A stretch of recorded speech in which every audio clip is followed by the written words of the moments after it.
Hey guys, welcome back to TechMan.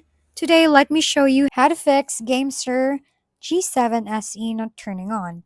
If your GameSir G7 SE controller isn't turning on, here's a quick troubleshooting steps to try.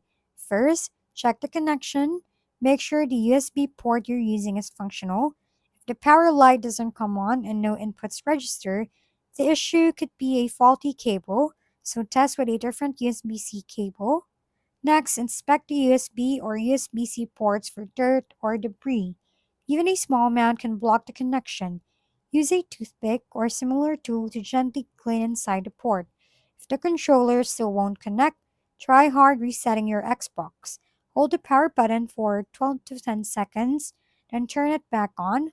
While these are the main fixes, checking online reviews and forums from experienced users can sometimes reveal extra tips that might solve your issue. If we've been helpful, kindly give us a thumbs up and don't forget to hit the subscribe and bell button for more contents. For any questions and suggestions, comment down below.